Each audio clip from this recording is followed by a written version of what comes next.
नमस्कार, मैं हूँ मोनिका एस्ट्रो।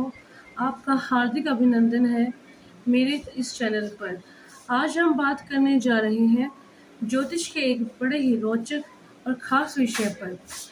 इसका जो प्रभाव है वो उन लोगों के लिए है जो ज्योतिष विद्या में अपना कार्य करना चाहते हैं वे, या फिर जो विद्यार्थी हैं ज्योतिष विषय के, उनके लिए ये बड़ा ही रोचक विषय है और ये जानकारी बहुत ही ज़रूरी है। आज हम बात करने वाले हैं ज्योतिष के दो मुख्य विषय की, भाव परिचय और विचारणीय विषय। दूसरा है द्वादश भावगत सभी राशियां, मेष आदि जो 4 राशियां हैं, सिंह आदि जो 4 राशियां हैं, और जो भावगत धनु आदि 4 राशियां, उनका फल क्या होगा उसके बारे में आज हम विवेचन करेंगे। चलो शुरू करते हैं हम अपने विषय को। सबसे पहले हम लेते हैं खंड परिचय, जिसमें आता है भावगत राशि फल विवेचन। आप सभी ज्योतिष के विद्यार्थी हैं, आप सभी के लिए जानना बड़ा ही आवश्यक है कि भावगत राशि जो होती हैं, मानो मैं 12वीं राशि के बारे में बात कर रही हूँ, 12वीं खाने के बारे में बात करें, तो आपको पता होना चाहिए कि उसमें बैठे हुए जो ग्रह होंगे वो क्या फल करेंगे। तो इसके लिए हमें आज बात करनी है भाव परिचय की। सबसे पहले हम लेते हैं भाव परिचय। भावों के परिचय को समझने के लिए आपको गोल परिभाषा के अनुसार इस प्रकार समझना चाहिए कि आकाश मंडल में स्थित क्रांति वृत्त के 360 डिग्री अंश का भाग बराबर बराबर भागों में बांटा गया है, जिसका एक भाग 30 डिग्री अंश का माना गया है। और इसी प्रकार एक राशि का जो मान होगा वो कितना होगा, 30 डिग्री अंश होता है, तथा राशियां 12 होती हैं। इसी 12 विभागों का नाम ज्योतिष शास्त्र में द्वादश भाव रखा गया है। जन्म कुंडली के 12 भावों से भिन्न भिन्न विचार किया गया है, जिसकी चर्चा प्रस्तावना में किया गया है। फिर भी यहाँ पर हम उसकी चर्चा कर रहे हैं। इसके लिए एक मैं आपको श्लोक सुनाना चाहती हूँ। उस श्लोक के माध्यम से आपको 12 खानों में जो 12 राशि होती हैं उनके बारे में आपको जानकारी मिलेगी। देहो द्रव्य प्राक्रमो सुख सुतो शत्रु कलत्रम मृत्यु भाग्यम राज्य पदम क्रमेण गदिता लाभ व्यय लगतः भावा द्वादश तत्र सौख्य शरणम देहम मतम देहिनाम तस्मा देव शुभाशुभ ख्य फलजः कार्यो बुद्धिर निर्णय। इस जातक अलंकार के 5वें श्लोक के अनुसार भावों का परिचय इस प्रकार बताया गया है। देहो प्रथम भाव, लगन द्रव्य द्वितीय भाव, पराक्रमो तृतीय भाव, सुख चतुर्थ भाव, सुतो पंचम भाव, शत्रु षष्ठम भाव, कलत्रम सप्तम भाव, मृत्यु अष्टम भाव, भाग्यवम नवम भाव, राजपदम दशम भाव, लाभ एकादश भाव, व्ययो द्वादश भाव, क्रमेण क्रमशः गदिता बताया गया है। भावा द्वादश 12 भाव, तत्र यहाँ पर सौख्य शरणम देह मतम देही नाम, इसमें प्रथम स्थान ही प्राणियों के सुख स्थान माना गया है। बुद्ध निर्णय, अतः विद्वानों के प्रथम भाव भी शुभ फल जो कार्य मनुष्य के शुभ अशुभ फल का निर्णय करना चाहिए। साथ ही भाव एवं राशि ग्रह तथा स्थिति को देखकर फल का वर्णन करना एवं ग्रहों का स्वरूप ज्ञात करके उनके संबंध में फलों को बताना चाहिए। इस बात को और स्पष्ट इस प्रकार समझना चाहिए कि इन 12 भावों में इस प्रकार दिया गया है कि मानव के जीवन की सभी प्रकार की उपयोगिता इन्हीं भावों में समाहित हो जाती है।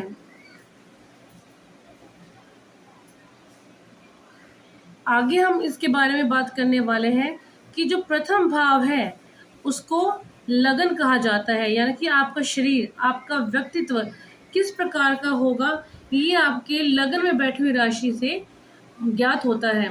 द्वितीय भाव जो है उससे यह पता चलता है कि आपका धन भाव कैसा होगा। जो तीसरा भाव है वो पराक्रम को बताता है कि पराक्रम किस प्रकार का होगा। चौथा भाव है वो आपकी भूमि और माता को बताता है, और पांचम भाव है जो आपकी बुद्धि है। षष्ठम भाव से रोग, ऋण, रिपु को देखा जाता है, और सप्तम भाव से पत्नी का और व्यापार का हम अंदाजा लगाते हैं। नवम भाव है वो भाग्य भाव है, और दशम भाव जो है वो आपका कर्म का स्थान है। एकादश भाव आपका आय का स्थान है, आय का, और 12वां जो घर है वो आपके व्यय का स्थान है। इस प्रकार गोल परिभाषा के अनुसार राशि तथा ग्रह स्थिति को देखते हुए फल का वर्णन व ग्रहों का स्वरूप जानकर उनके संबंध में फल को बताना चाहिए। इस बात को और स्पष्ट प्रकार समझना चाहिए। इन 12 भावों को इस प्रकार दिया गया है कि मानव के जीवन के सभी प्रकार की उपयोगिता इन्हीं भावों में समाहित हो जाती है। इसमें प्रथम भाव को लगन कहा है तथा चतुर्थ भाव को सुख भाव बताया गया है। सप्तम भाव को पत्नी भाव, दशम भाव को कर्म कहा गया है। अतः इन भावों को प्रमुख रूप से ध्यान देना चाहिए। वस्तुतः गोल परिभाषा के अनुसार आकाश में इनकी स्थिति ही इनके बारे में प्राप्त है। जैसे क्रांति वृत्त पूर्व क्षितिज के संयोग स्थान को लगन प्रथम भाव कहा गया है।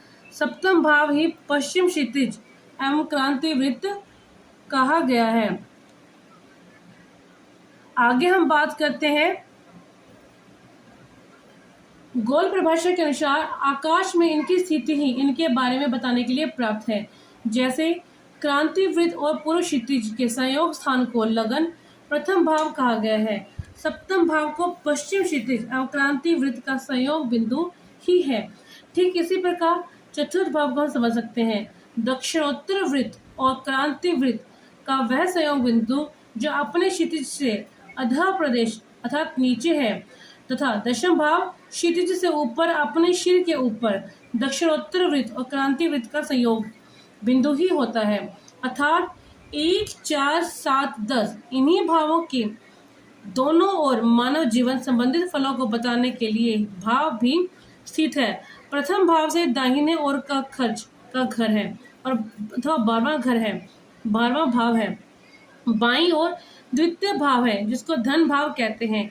साथ ही चतुर्थ भाव से बाईं ओर तृतीय भाव है जिसको भाई और बल पराक्रम का भाव भी कहते हैं, और दाहिनी ओर पंचम भाव अर्थात विद्या, बुद्धि, संतान भाव के नाम से जाना जाता है। ठीक इसी तरह सप्तम भाव से दाईं ओर षष्ठ भाव है जिसको रोग और शत्रु के भाव के नाम से जानते हैं, और बाएं से अष्टम भाव है जिसे मृत्यु भाव के नाम से जाना जाता है। साथ ही दशम भाव से दाईं ओर नवम भाव जिसको भाग्य भाव भी कहते हैं, और बाईं ओर हमारे क्या है एकादश भाव है जिसको लाभ भाव भी कहते हैं।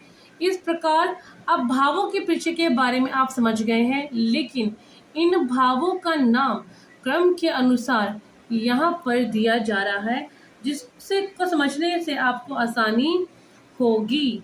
अब हम बात करते हैं उन 12 भावों की, उनके नाम क्या है, उसके द्वारा आप इसका जो अर्थ है उसको बड़े भली भांति से जान पाएंगे। तनु, धन, सहज, सुख, शुद्ध, रिपु, जाया, मृत्यु, धर्म, कर्म, आय, व्यय, ये 12 भाव है। पहला भाव तनु, दूसरा है धन, तीसरा है सहज, चौथा है सुख, पांचवा है शुद्ध, छठा है रिपु, सातवां है जाया, आठवां है मृत्यु, नवम धर्म है, दसम कर्म है, 11वां आय का भाव है, और 12वां भाव व्यय का है। इस प्रकार बृहत्प्राचीन होरा शास्त्र के 8वें अध्याय में भाव और ग्रहों से संबंधित विषय को इस प्रकार बताया गया है कि जैसे लगन से नवम भाव से पिता का विचार करते हैं, यानी कि जब लगन का से जो 9वां घर है उससे हम पिता का विचार करते हैं कि पिता का सुख कैसा होगा, हमारे पिता कैसे होंगे, अथवा सूर्य से नवम भाव से पिता के शुभ अशुभ भाव के फल का विचार हम करना चाहिए। लगन से दशम एकादश भाव से जो विचार करने को कहा गया है उसे वस्तु का सूर्य से दशम एकादश स्थान से विचार करना चाहिए। इसी प्रकार लगन से 4, 2, 11 और 9 भाव में जो विचार करने को कहा गया है उसका विचार चंद्र से 4, 2, 11 और 9 स्थान में किया गया है।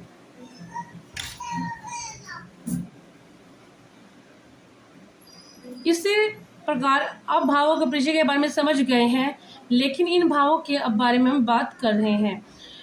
चंद्र से 4, 2, 11 और 9 स्थान से भी करना चाहिए। लगन से तृतीय भाव में जो विचार करने को कहा गया है उसका मंगल से तृतीय भाव से भी विचार करना चाहिए, और लगन से षष्ठम भाव से जो विषय वस्तु विचार करने को कहा गया है उसका बुध से षष्ठम भाव से भी विचार करना चाहिए। लगन से पंचम भाव से पुत्र संतति का विचार करने का विधान है, उसका गुरु से पंचम भाव से भी विचार करना चाहिए। इसी प्रकार शुक्र से सप्तम में स्त्री का और शनि से अष्टम भाव में हम मृत्यु का और जो गूढ़ रहस्य हैं उनके बारे में जान सकते हैं। इसी प्रकार जिस भाव से जिसका विचार करने को कहा गया है उस विषय का उस भाव के स्वामी से भी विचार करना चाहिए। यहाँ पर और स्पष्ट रूप से आप सबको जानना यह है कि ये मत पराशर ऋषि का है, परंतु गुरु परंपरा से तथा अन्य ग्रंथों से लगन से दशम भाव में पिता का विचार किया जाता है। इस बात को इस प्रकार समझ सकते हैं कि जैसे लगन से सप्तम भाव से पत्नी का विचार करते हैं, ठीक उसी प्रकार चतुर्भाव से माता का विचार किया जाता है। चतुर्थ से सप्तम भाव अर्थात दशम भाव जो हुआ उससे पिता का विचार किया जाता है। इसका मुख्य आशय यह है कि जो स्थान माता का है उसे सप्तम भाव पिता का है, तृतीय भाव भाई का और उसे सप्तम भाव भाभी का होगा। इस प्रकार विचार करना चाहिए। यानी कि ये बात बिल्कुल स्पष्ट है कि जो भाव माता का है उससे माता का और उसे सप्तम भाव से हम पिता का और उसे तृतीय भाव से भाई का और उससे सप्तम भाव भाभी का होगा। इसी प्रकार ग्रहों का विचार करना चाहिए। भावों की संज्ञा, चूंकि जन्मांक के द्वादश भाव काल पुरुष के शिर आदि विभिन्न अंग के प्रतीक होते हैं, जैसे लगन काल पुरुष के शिर का, द्वितीय भाव मुख का, तृतीय भाव काल पुरुष के वक्षस्थल का प्रतीक होता है। इसी प्रकार इन 12 भावों के अंग न्यास का उद्देश्य जातक के विभिन्न अंगों के आकार का अनुमान करना है। जो भाव पाप ग्रहों से युक्त हो अर्थात निर्बल हो तथा उस भाव से संबंधित अंग में रोग इत्यादि अथवा कमजोर या छोटा बड़ा होता है, तथा जो भाव शुभ ग्रहों की दृष्टि से युक्त अथवा दृष्ट हो तो उस अंग का समुचित विकास होता है तथा मजबूत भी होता है। इस विषय को समझने के लिए भावों की संज्ञा का ज्ञान होना अति आवश्यक है तथा इस विषय को फल दीपिका के प्रथम अध्याय में बताया गया है। इस प्रकार तनवादी द्वादश भावों के विभिन्न संज्ञाओं को इसलिए दिया गया है कि उस भाव से उन विषयों को आप समझ सकें तथा भावों के पर्यायवाची नाम से उस भाव से तत्संबंधित विषयों को भी बताएं। इस बात को आप सब इस चक्र के अनुसार आसानी से समझ पाएंगे कि किस भाव का अन्य जातक ग्रंथों में क्या बताया गया है। जैसे कि भाव, प्रथम भाव संज्ञा क्या है? कल्प, उदय, आद्य, तनु, जन, लगन, विलग्न, होरा। दूसरा है द्वितीय भाव। द्वितीय भाव की संज्ञा क्या है? वाक, अर्थ, भुक्ति, नयन, स्वयं, कुटुंब। तृतीय भाव से हम संज्ञा क्या देंगे? दुष्कृत्य, विक्रम, सहोदर, वीर्य, धैर्य, करण। चतुर्थ भाव पाताल, वृद्धि, हिबुक, क्षिति, मातृ, विद्या, वाहन, गृह सुख, बंधु, चतुष्टय। पंचम भाव धी, देवराज, पिता, पुत्र, पंचक। षष्ठ भाव रोग, शस्त्र, भय, षष्ठ, रिपु, शत। सप्तम भाव जामित्र, काम, गमन, कलत्रम, संपत, ध्यून, अस्त, सप्तमा। अब हम बात करते हैं अष्टम भाव की। अष्टम भाव रंध्र, आयु, अष्टम रण, मृत्यु, विनाशा। नवम भाव धर्म, गुरु, शुभ, तप, नव, भाग्य। अब बात करते हैं एकादश भाव की। एकादश उपातन्य भव, आय, लाभ। द्वादश भाव ऋष्व, द्वादश अनंत। भावों के कारक ग्रह। कुंडली के फल को आंतरिक रूप से जानने के लिए कारक ग्रहों को जानना अति आवश्यक है। जैसे कि कुंडली में हर तरह के ग्रह होते हैं, कारक और अकारक, तो हमें पता होना चाहिए कि हमारी कुंडली में कारक ग्रह कौन से हैं और अकारक ग्रह कौन से हैं। क्योंकि कारक ग्रह का आशय जिस भाव का जो कारक ग्रह है उस भाव को आंतरिक रूप से नेतृत्व करता है और उस भाव में फल में वृद्धि करता है। कारक ग्रहों के बली और मजबूत होने पर जातक का हर क्षेत्र में सफलता मिलती है। इसलिए आइए कारक ग्रहों को जानते हैं। किस भाव का कौन सा ग्रह कारक है, इस बात को बृहद प्राचीन होरा शास्त्र में कारण प्रकरण में 34 श्रोवित प्रकार बताया गया है। उसके बारे में हम आपको अब बता रहे हैं। आपको उसके बारे में पता होना बहुत जरूरी है। सूर्यो गुरु कुज। अब मैं दोबारा आपको इसके बारे में बता रही हूँ। सूर्यो गुरु कुज, सोमो गुरुर्भौम, शीतः शनि, गुरुश्चंद्र सुतो जीवो मंदश भव कारक। इस श्लोक का आशय इस प्रकार समझना चाहिए। जैसे सूर्य प्रथम भाव के कारक ग्रह हैं, बृहस्पति द्वितीय भाव के कारक ग्रह हैं। सूर्य प्रथम भाव के कारक ग्रह है और बृहस्पति दूसरे भाव के कारक ग्रह है। कुछ मंगल जो है वो तृतीय भाव के कारक है। सोमो चंद्रमा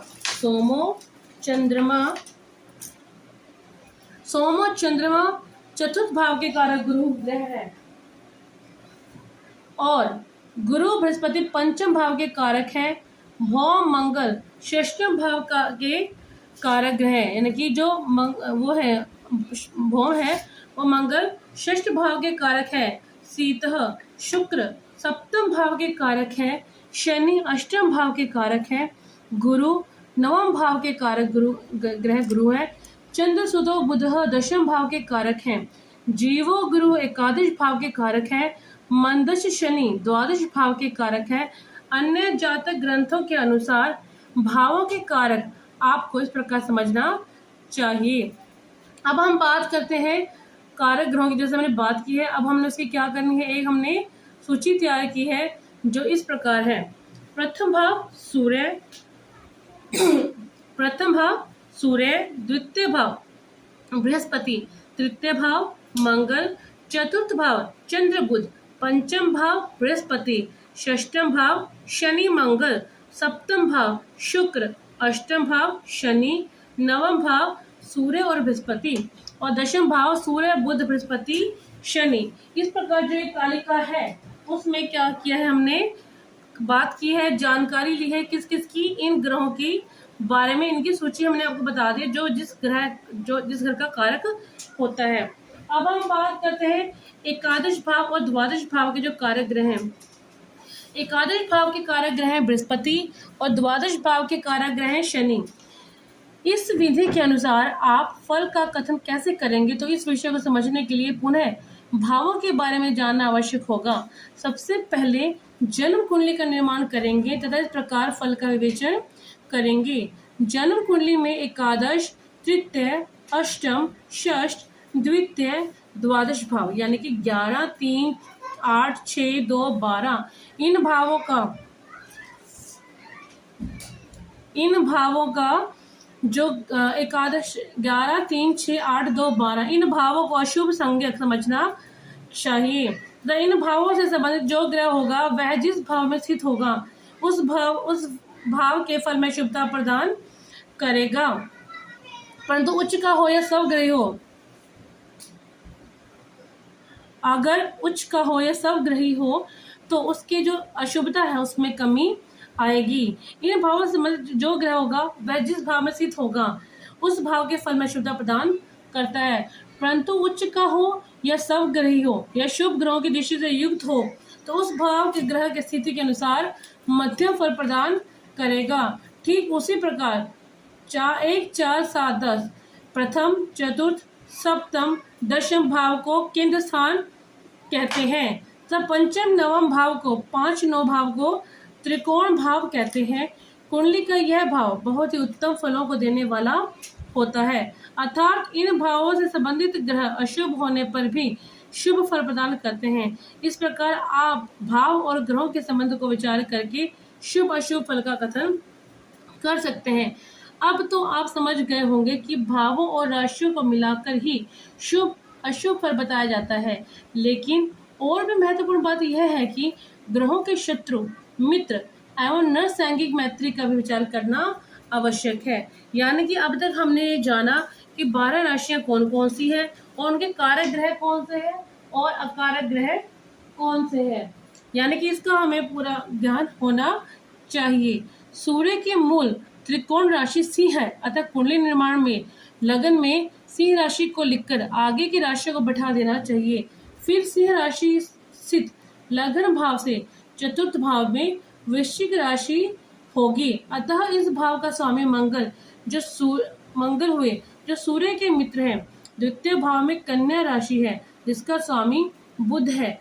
द्वादश भाव के स्वामी चंद्रमा है। द्वादश भाव के स्वामी चंद्रमा भी सूर्य का मित्र होगा। पंचम भाव का स्वामी बृहस्पति भी सूर्य का मित्र होगा। नवें भाव का और उच्च राशि मेष का स्वामी मंगल भी सूर्य के मित्र ही है। अष्टम भाव के स्वामी बृहस्पति भी सूर्य के मित्र ही हैं। शेष भावों तृतीय, षष्ठ, सप्तम, दशम, एकादश भावों के स्वामी क्रमशः शुक्र, शनि, शुक्र और बुध सूर्य के शत्रु हुए। इनमें बुध मित्र और शत्रु दोनों वर्ग में होने से बुध सूर्य का समग्रह है। इसी प्रकार अन्य ग्रहों को समझना चाहिए। जातक पारिजात पुस्तक के अनुसार मित्र शत्रु सम विचार चक्र इस प्रकार है ग्रह मैत्री आदि। अब हम बात करेंगे मित्रों की। सूर्य का जो मित्र है वो कौन कौन से हैं? सूर्य के मित्र हैं चंद्र, मंगल, गुरु। चंद्र, मंगल, गुरु सूर्य के मित्र ग्रह हैं और चंद्रमा के सूर्य और बुध मित्र ग्रह हैं। मंगल के सूर्य, चंद्र, गुरु और बुध सूर्य, शुक्र। गुरु के जो मित्र ग्रह है वो सूर्य, शुक्र है। आगे हम बता रहे हैं गुरु के बारे में। गुरु के जो मित्र ग्रह सूर्य, चंद्र, मंगल है और शनि के बुध और शुक्र। शनि के बुध और शुक्र ग्रह है। अब हम बात करते हैं राहु। राहु के जो मित्र ग्रह है वो शुक्र ग्रह और गुरु और शनि ग्रह हैं। केतु के शुक्र ग्रह है और गुरु, शनि। सम ग्रह कौन से हैं वो अब उसकी चर्चा करेंगे। सम ग्रह है बुध, गुरु, शुक्र, शनि। गुरु, शनि, मंगल और गुरु का शनि सम है और शुक्र के मंगल और गुरु सम है और राहु केतु के लिए कोई भी ग्रह सम नहीं है। अब हम बात करने वाले हैं शत्रु ग्रह। शत्रु ग्रह शनि के लिए शुक्र और शनि के लिए कोई नहीं। बुध, चंद्र, शुक्र, बुध, सूर्य, चंद्र, मंगल, सूर्य, चंद्र, मंगल, बुध, सूर्य, चंद्र, मंगल, बुध। यानी कि इसमें बताया गया है, इसमें हमने अब जानकारी ली कि सम ग्रह कौन से हैं, मित्र ग्रह कौन से हैं। हमें शत्रु ग्रह के बारे में बता रहे हैं कि सूर्य के लिए शत्रु ग्रह कौन सा है? शुक्र, शनि।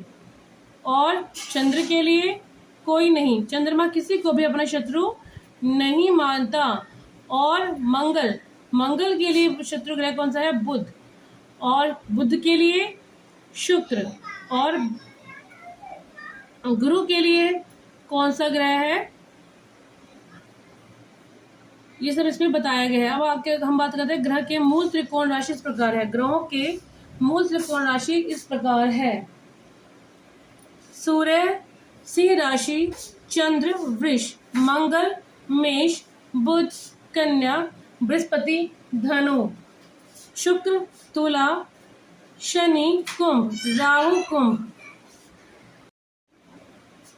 अब हम बात करते हैं ग्रहों के मूल त्रिकोण राशि इस प्रकार है।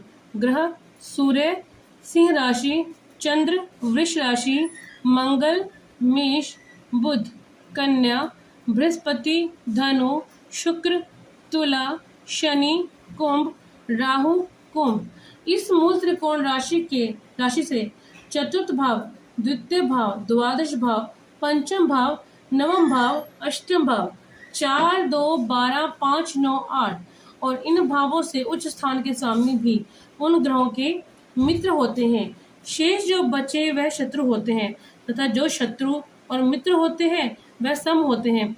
जो ग्रह जिस तरह से हैं उसी प्रकार जातक को फल देने में समर्थ होता है। ग्रहों के उच्च नीच स्थान का अब हम वर्णन करते हैं। सूर्य मेष में उच्च होते हैं, अंश कितना है 0 डिग्री से लेकर 10 डिग्री तक और नीच स्थान क्या है तुला। राशि अंश क्या है 6 डिग्री से 10 डिग्री तक।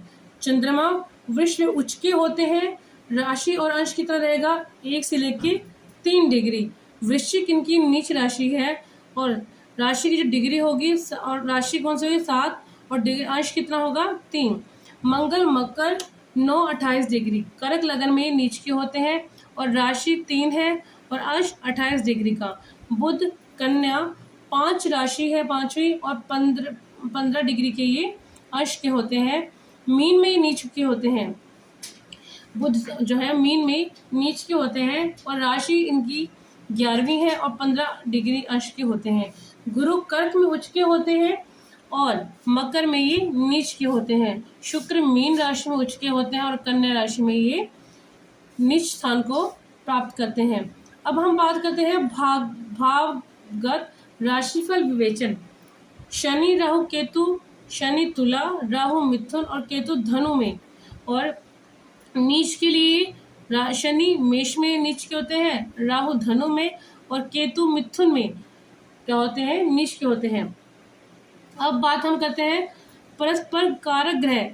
जन्म कुंडली में यदि ग्रह अपनी राशि या मूल त्रिकोण राशि में या अपनी उच्च राशि में स्थित होकर 1, 4, 7, 10 को देखें या संबंधित हो तो उस स्थिति में परस्पर कारक होते हैं। जैसे किसी की जन्म कुंडली के प्रथम भाव में कर्क लगन हो और प्रथम भाव में गुरु चंद्र स्थित हो, शनि तुला राशि में चतुर्थ भाव में स्थित हो, दशम भाव में सूर्य और मंगल स्थित हो तो इस योग में परस्पर कारक योग राज प्रदान करने वाले हैं। अन्य ग्रहों के अनुसार इस प्रकार समझ सकते हैं कि प्रथम भाव में कर्क लगन हो, चंद्र गुरु प्रथम भाव में बैठे हो, दशम भाव में सूर्य मेष राशि में हो, चौथे भाव में शनि तुला राशि में स्थित हो,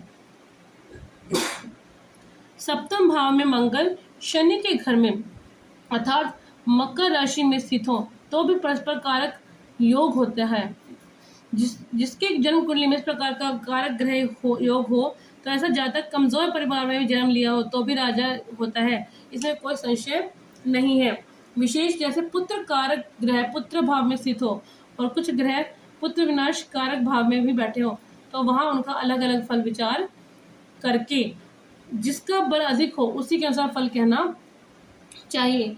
विशेष भावों में ग्रहों के शुभ अशुभ फलों का विचार जातक पारिजात ग्रह नाम रूप गुण भेदादय में श्लोक संख्या 52 इस प्रकार है।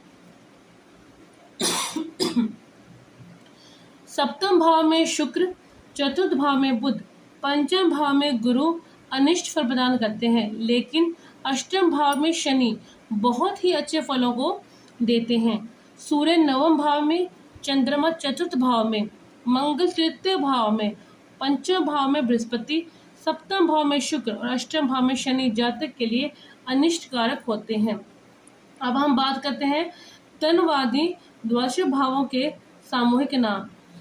यहाँ पर आपको सामूहिक नाम का आशय प्रकार समझना चाहिए कि जैसे एक से अधिक भावों का नाम एक ही हो, जैसे लीन स्थान इसके अंतर्गत तृतीय, षष्ठ, अष्टम और द्वादश भाव आते हैं।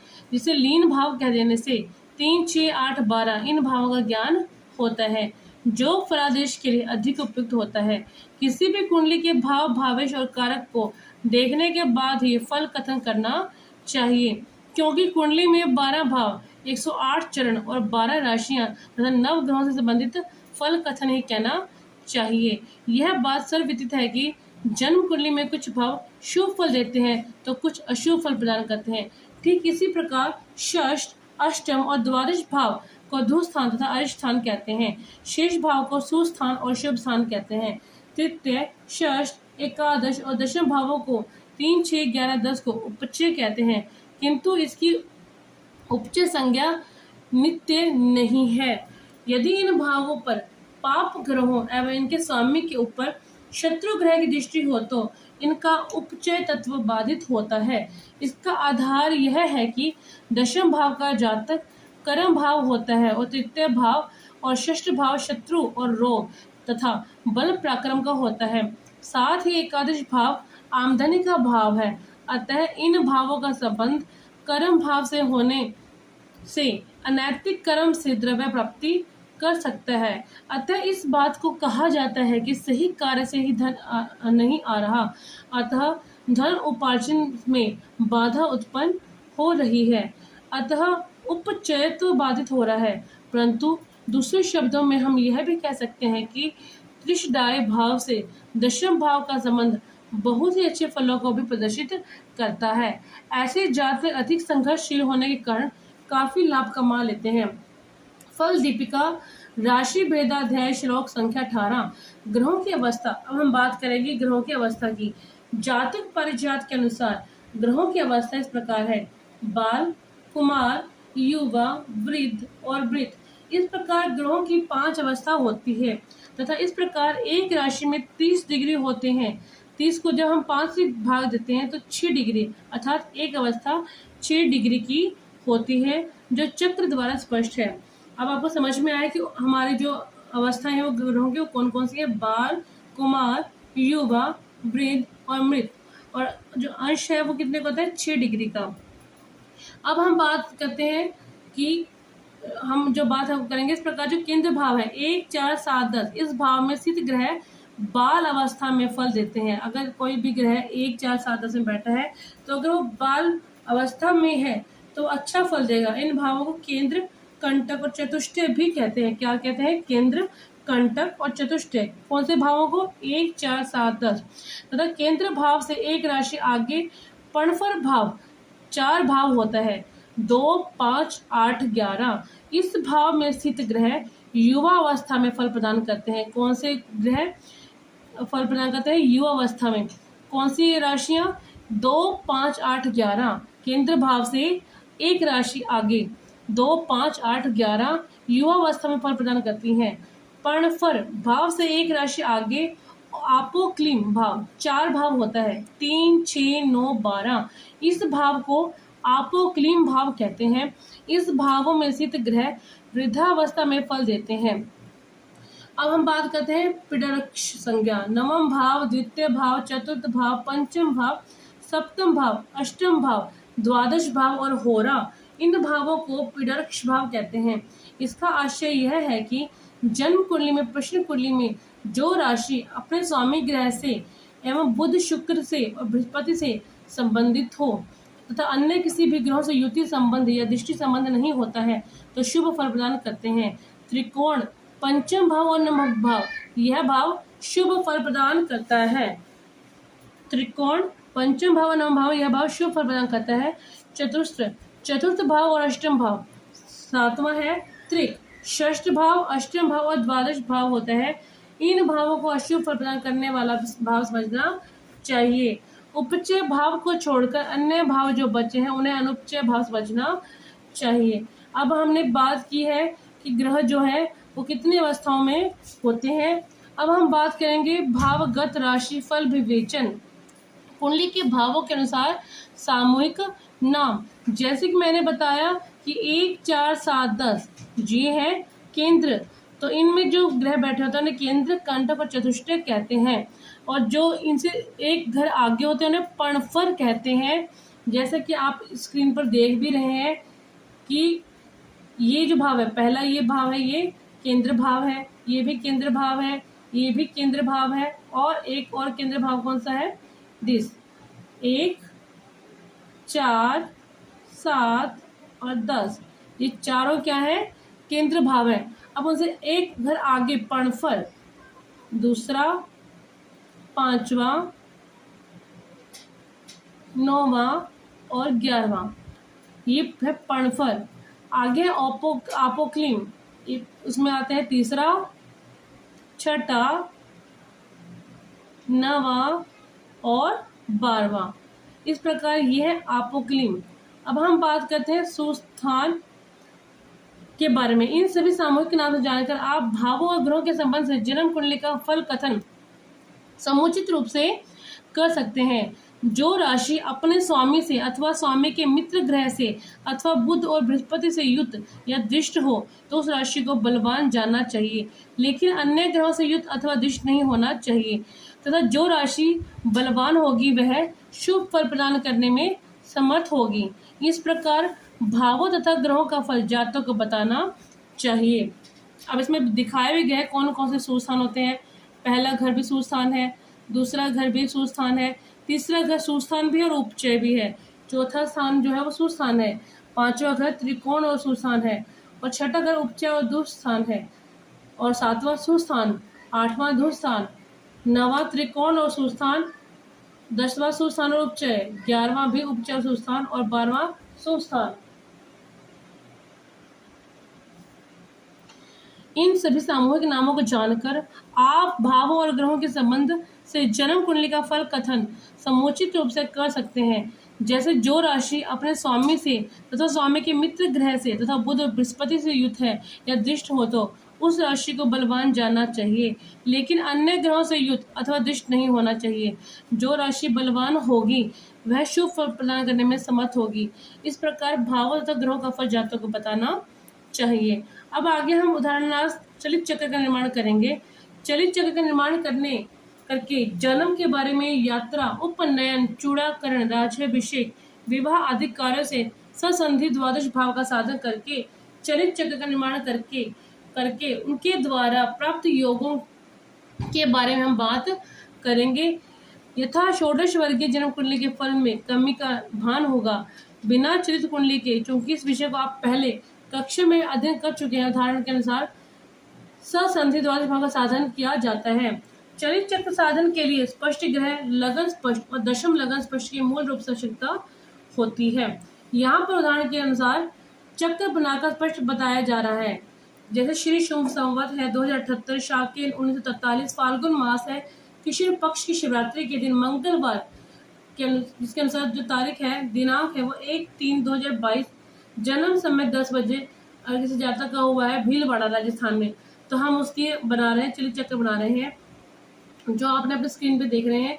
इस चक्र के अनुसार जन्म कुंडली का निर्माण प्रकार करना चाहिए। जैसे मेष अंततः जन्म कुंडली के चक्र का निर्माण करके उस चक्र के प्रथम भाव में मेष राशि को लिखकर उसके आगे की राशि को क्रमशः बाईं तरफ से लिखते हुए मीन राशि पर्यंत द्वादश भावों में 12 राशियों को बैठा देंगे। इसके बाद फिर से चक्र में जो ग्रह स्पष्ट दिया गया है उसके राशि से एक राशि बढ़ाकर जन्म कुंडली चक्र में, फिर इस चक्र में जो ग्रह स्पष्ट दिया गया है राशि से एक बढ़ाकर जन्म कुंडली चक्र में ग्रहों को बैठाते हैं। जैसे उपरोक्त चक्र में स्पष्ट सूर्य आदि राशि आदि 10, 16 डिग्री 23, 46 तथा जन्म कुंडली में मेष लगन है। यहाँ पर सूर्य एकादश में स्थित होंगे। इस प्रकार सभी ग्रहों को जन्म कुंडली में स्थापित करके जन्म कुंडली बनती है। ये जो कुंडली बनेगी मेष लगन की कुंडली बनेगी, जैसा कि आप स्क्रीन पर देख रहे हैं। दूसरे घर में राहु है और दशम भाव में 5 ग्रहों की युति है, चंद्र, मंगल, शुक्र और बुध की, और 8वें घर में केतु है और 11वें भाव में सूर्य और गुरु बैठे हुए हैं। भावगत राशिगत राशिफल विवेचन। इस प्रकार स्पष्ट ग्रह और लगन स्पष्ट जन्म कुंडली बनाकर आपको संधि तनवाद द्वादश भाव का साधन करना है। इसके लिए नियम पहले से हम कर चुके हैं। यहाँ पर सीधे हम उदाहरण के द्वारा द्वादश भाव स्पष्ट चक्र का निर्माण किया जा रहा है, क्योंकि जन्म कुंडली किस भाव में ग्रह स्थित है, चलित चक्र में किस भाव में जाएगा, इस बात का ग्रह स्पष्ट द्वादश भाव चक्र से किया जाता है। अब देखिए आपके स्क्रीन पर आप देख रहे हैं द्वादश भाव स्पष्ट चक्र। आशा है आपको अच्छे से दिखाई दे रहा होगा। द्वादश भाव स्पष्ट चक्र, हाँ जी, इसमें राशि दी गई है, अंश, कला, भाव, राशि, अंश, कला। इसके द्वारा आपको पूरी रूप से ज्ञान प्राप्त हो जाएगा। आगे हम चलते हैं चलित कुंडली के आधार पर भाव का निर्माण। चलित कुंडली के आधार पर भाव का निर्माण करने के लिए आपको सबसे पहले इसका नियम जानना आवश्यक है। पहला जो नियम है वो इस प्रकार है, ग्रह अपने भाव की गत संधि से अधिक तथा अक्षय संधि से कम हो तो उसी भाव में रहेगा। यदि गत संधि से अलग हो तो पिछले भाव में ग्रह जाएगा। यानी कि अगर दो ग्रह की कंजक्शन है, युति है, तो जो अगर मान लो एक की डिग्री कम है, एक की ज्यादा है, जो जिसकी डिग्री कम है वो अपने से पिछले भाव में जाएगा। माना कि सूर्य जो बुध है उसके अगर अष्टम भाव में युति है, अगर बुध की जो डिग्री है वो कम है सूर्य से, तो वो 8वें घर में बैठकर भी 7वें घर का फल प्रदान करेगा। नियम नंबर 2, चलित चक्र ज्ञात करने के लिए ग्रह स्पष्ट और भाव स्पष्ट के साथ तुलनात्मक विचार करना चाहिए। यदि ग्रह की राशि आदि भावय राशि आदि के तुल्य हो तो वह उस ग्रह उस भाव में और उसके राशि आदि भाव संधि के राशि आदि के समान हो। भाव के राशि आदि से आगे और भाव संधि के राशि आदि से पीछे हो तो भाव संधि में एवं आगे वाले या पीछे वाले भाव के राशि आदि के समान हो तो आगे या पीछे के भाव को ग्रह समझना चाहिए। नियम है नंबर 3, दो भावों के योगार्थ को संधि कहते हैं। संधि में ग्रह निर्भर होता है।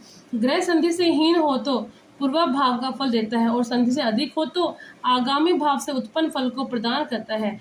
भावेश तुल्य वर्तमान भाव भी अपना पूर्ण फल देते हैं। भाव से हीन या अधिक होने पर फल न्यूनाधिक होता है। ग्रहों के भाव की प्रवृत्ति से ही फल की निष्पत्ति होती है और भावेश की तुल्य ग्रह पूर्ण फल देता है। हीनाधिक होने से फल में ह्रास या वृद्धि होती जाती है। तार्किक नीलकंठी के अनुसार दोनों संधियों के मध्य भाग में विद्यमान ग्रह बीच वाले भाव का फल देते हैं। नियम नंबर 4, अब विपरीत नियम के अनुसार आप लोगों को उदाहरण के अनुसार बताया जा रहा है। जन्म कुंडली में जो लगन होता है वही लगन चरित कुंडली में भी होता है। लेकिन आप लोगों में एक बात ध्यान में रखना है कि जैसे कि जन्म कुंडली चक्र का निर्माण करते हैं, ठीक उसी तरह चलित चक्र भी बनाया जाता है, परंतु इसमें कुंडली के भाव में स्थित है ग्रह और सूर्य ग्रह स्पष्ट ससंधि द्वादश भाव में स्पष्ट राशि आदि की तुलना करके चलित चक्र में ग्रहों को स्थापित किया जाएगा। इस बात को उदाहरण के अनुसार बताया जा रहा है। आपके सामने स्क्रीन पर हमने एक कुंडली दी गई, इसमें सूर्य किस भाव में स्थित होंगे?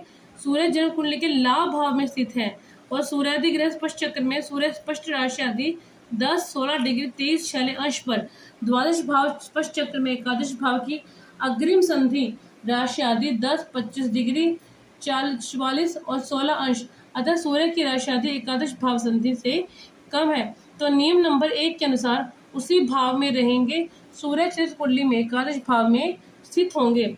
चंद्रमा ठीक उसी प्रकार चंद्र कुंडली के दशम भाव में स्थित है तथा इनकी राशि भी 9, 26 डिग्री 7, 28 एवं दशम भाव की अग्रिम संधि से भी अधिक है तो चंद्रमा यहाँ पर चलित कुंडली में एकादश भाव में स्थित होंगे। मंगल जन्म कुंडली के दशम भाव में बैठे हैं तथा इनकी राशि आदि है 9, 2 डिग्री 3, 3। द्वादश भाव स्पष्ट चक्र में मंगल की राशि आदि भाव राशि आदि के अंतर्गत हो रहा है क्योंकि दशम भाव के गत संधि से अधिक है तथा भाव से कम है तो मंगल दशम भाव में चलित कुंडली में रहेंगे। आगे हम बात करते हैं भावगत राशिफल विवेचन। अब हम बात करेंगे बुध की। सबसे पहले हम बात कर रहे हैं बुध की। देखिए आप स्क्रीन पे मैं आपको दिखा रही हूँ। बुध जन्म कुंडली के दशम भाव में स्थित है। इनकी राशि आदि है 9, 22 डिग्री 43 अंश 26 डिग्री एवं द्वादश भाव स्पष्ट चक्र में दशम भाव में एशिया संधि से अधिक है अतः नियम अनुसार बुध एकादश भाव में स्थित होकर चलित कुंडली में है। आगे हम बात करते हैं बृहस्पति गुरु जन्म कुंडली के एकादश भाव में स्थित है। इनकी राशि आदि 10, 19 डिग्री 44, 46 अर्थात द्वादश भाव स्पष्ट चक्र में एकादश भाव से अग्रिम संधि से कम है अतः गुरु नियम के अनुसार एकादश भाव में स्थित होंगे चलित चक्र में। अब हम बात करते हैं शुक्र की। शुक्र भी उपरोक्त जन्म कुंडली के दशम भाव में ही स्थित है। इनकी राशि आदि 9, 1, 34, 27 एवं द्वादश भाव स्पष्ट चक्र में दशम भाव के गत संधि से अधिक है तथा भाव से कम है अतः शुक्र इसी दशम भाव में स्थित होकर चलित चक्र में रहेंगे। शनि, अब हम बात करते हैं शनि की। शनि भी जन्म कुंडली में दशम भाव में ही स्थित है अतः इनकी राशि आदि 9, 24 डिग्री 39, 26 है एवं द्वादश भाव स्पष्ट रूप से स्पष्ट चक्र में जब आप देखेंगे दशम भाव के अग्रिम संधि से भी अधिक है अतः नियम अनुसार शनि चलित चक्र में एकादश भाव में बैठेंगे। अब हम बात करते हैं राहु केतु की। राहु जन्म कुंडली के द्वितीय भाव में स्थित है। इनकी राशि आदि है 1, 2 डिग्री 14, 1। यहाँ पर द्वादश भाव स्पष्ट चक्र द्वितीय भाव के अंतर्गत हो रहे हैं, क्योंकि द्वितीय भाव में गत संधि से अधिक है, भाव के अंदर ही हो रहे हैं, क्योंकि द्वितीय भाव आदि राशि आदि है। इसके अंतर्गत राहु चैत्र में द्वितीय भाव में स्थित होंगे। इसी नियमानुसार केतु जन्म कुंडली में अष्टम भाव में स्थित है। इनकी राशि आदि 7, 2, 14, 1 तथा द्वादश में भाव में स्पष्ट चक्र में अष्टम भाव के अंतर्गत ही हो रहे हैं, अर्थात चलित चक्र में केतु अष्टम भाव में ही स्थित होंगे। इसी प्रकार आपको अन्यत्र भाव स्पष्ट करना चाहिए, क्योंकि चलित कुंडली में ग्रह खिसकते हैं। अतः इस विषय को समझने से आप फल को प्रतिपादन अच्छी तरह से कर पाएंगे। अब है भावों का विचारणीय विषय। आप इस बात को जानते हैं कि कुंडली में 12 भाव होते हैं और इन्हीं भावों से भिन्न भिन्न विचार किया जाता है। किसी भाव को शुभ माना गया है तो किसी भाव को अशुभ फल प्रदान करने वाला भाव भी कहते हैं। इस प्रकार जातक का अलंकार में कहा गया है, जन्म लगन आधार प्रथम भाव अगर यदि उत्तम स्थिति में हो तो बहुत सारी समस्या का निदान हो जाता है अन्य भावों के फल को समझने में, क्योंकि सभी प्रकार के शुभ अशुभ फल का भोग करने वाला प्रथम भाव अथवा शरीर ही है। यही कारण है कि मनुष्य को कर्म का या फलों का भोग प्राप्त करने वाला प्राणी कहा गया है। इसकी प्रमुखता वास्तव में मानव के भाग्य भाव, सुख भाव, कर्म भाव, सुख भाव, धन भाव, आयुष्य इत्यादि शुभ फलों को सीधे दर्शाया करती है। इसी प्रकार जिस प्रकार किसी अच्छी वस्तु को खराब पात्र में रखने से वह वस्तु भी खराब हो जाता है, ठीक उसी प्रकार कुंडली के प्रथम भाव की प्रमुखता दी गई है। लगन जीव है, चंद्रमा मन है, तिथि नक्षत्र शरीर है। जीवन के समाप्त होने पर सभी फल समाप्त हो जाता है। इसी प्रकार चंद्र यदि बीज है तो लगन फूल है अथवा नवांश फल एवं भाव स्वादु है। इस जातक अलंकार के वचन के अनुसार लगन भाव को प्रमुखता दी गई है, लेकिन अब हम आगे बताया जाएगा। अब आपको बात स्पष्ट हो गई है कि जो भोग है वो तो शरीर को ही करना है, तो लगन को शरीर माना गया है। अगर शरीर आपका लगन आपका मजबूत है तो बाकी चीजों को वो काफी समस्याओं को अपने आप क्या कर लेता है, उसका समाधान कर लेता है। अब हम बात करेंगे प्रथम भाव से सप्तम भाव के पर्यंत विचारणीय विषय।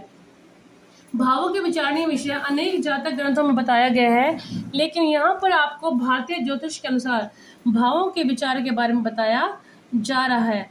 प्रथम भाव से शरीर, वर्ण, चेहरे की आकृति, बुद्धि के लक्षण, यश मान सम्मान, विचार की शक्ति, सुख दुख, प्रवास, जीवन शैली, पूर्व जन्म की बातें, शरीर में चिन्ह का विचार, स्वभाव एवं निद्रा का विचार किया जाता है। इस प्रकार प्रथम भाव में मिथुन, कन्या, तुला, कुंभ राशि स्थित हो तो बलवान समझना चाहिए। लगन भाव के स्वामी के बल के अनुरूप जातक के जीवन में शुभ अशुभ फल कथन करना चाहिए। द्वितीय भाव से धन, विवेक, ज्ञान, परिवार, दक्षिण नेत्र, दाहिनी आंख, नाक, संचित धन, सुख का भोग, सोना चांदी खरीदना तथा विक्रय करना। साथ ही इस भाव से मित्र का विचार एवं कुल परंपरा का विचार भी किया जाता है।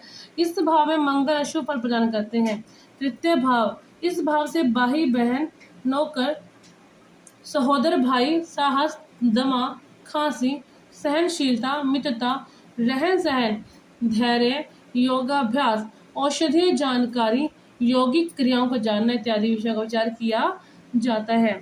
आगे हम बात करते हैं चतुर्थ भाव। इस भाव से हम भूमि, भवन, विद्या का ज्ञान, माता के स्वास्थ्य का विचार एवं सुख दुख का विचार, पूर्वार्जित अनेक सुख, ऐश्वर्य, कृति, सवारी, वाहन, हृदय का साहस, पेट के रोग इत्यादि विषयों का विचार किया जाता है। इस भवन में कर्क, मीन और मकर राशि का उत्तरार्ध बलवान होता है।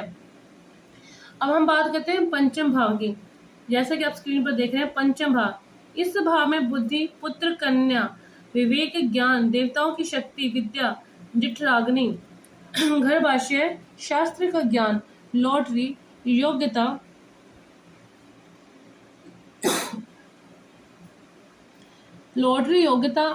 लिखने की शैली, वाक्पटुता, कुसंतान से सुख इत्यादि विषय विचार किया जाता है। अब हम बात करते हैं षष्ठम भाव।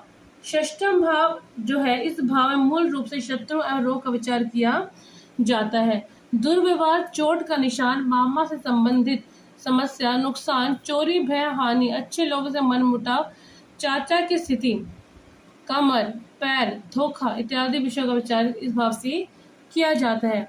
अब हम आगे बात करें सप्तम भाव की।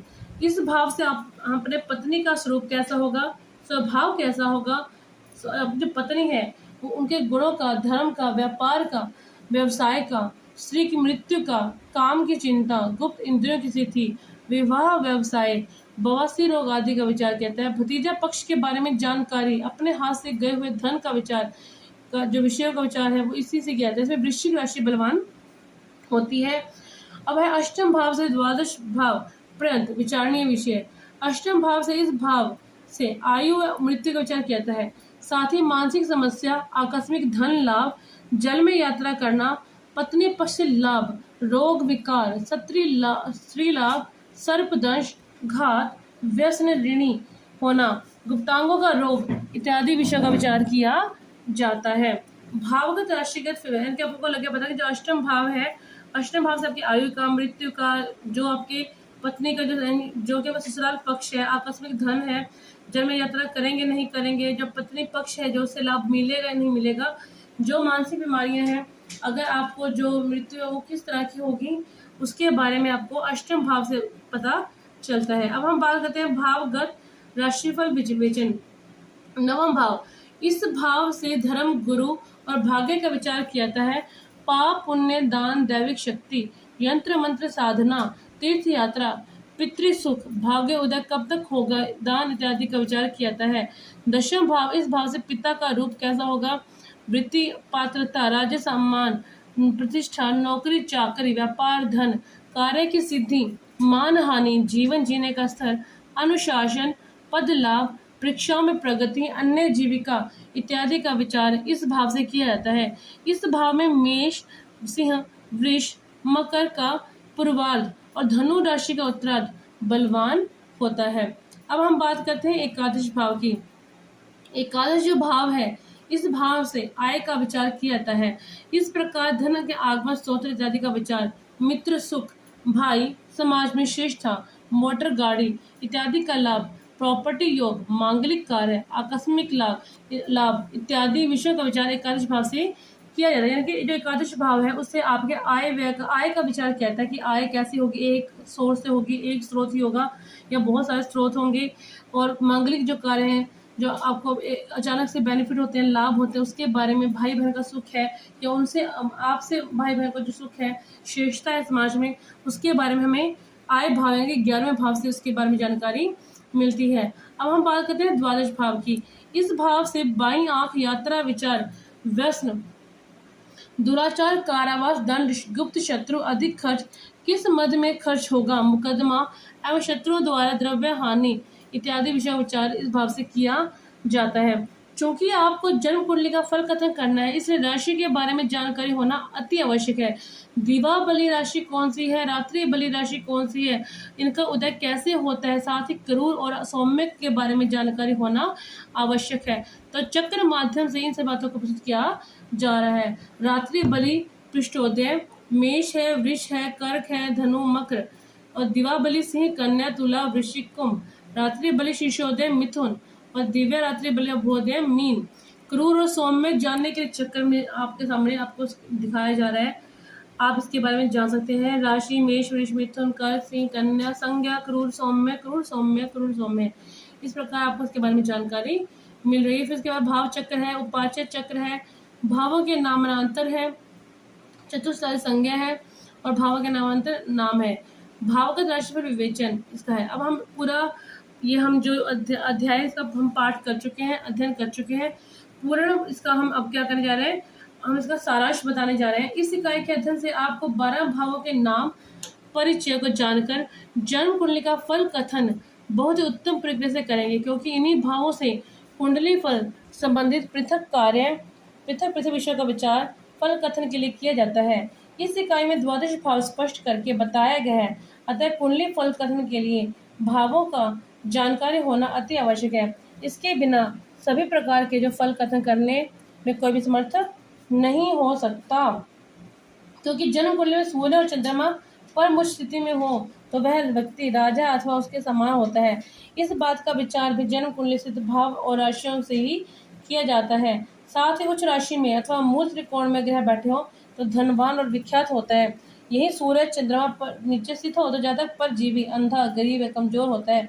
इन सभी विषयों का विचार भाव उनसे विचारणीय है, राशियों द्वारा किया जाता है। अतः इस इकाई के अध्ययन से आप जन्म कुंडली समस्त विचारणीय विषय को बता पाएंगे। इस प्रकार हमने हम विषय को पढ़ चुके हैं। आज का जो विषय था हमारा पहला, जो पूरा एक हमारी यूनिट का पहला जो अध्याय है वो हमने अध्ययन किया।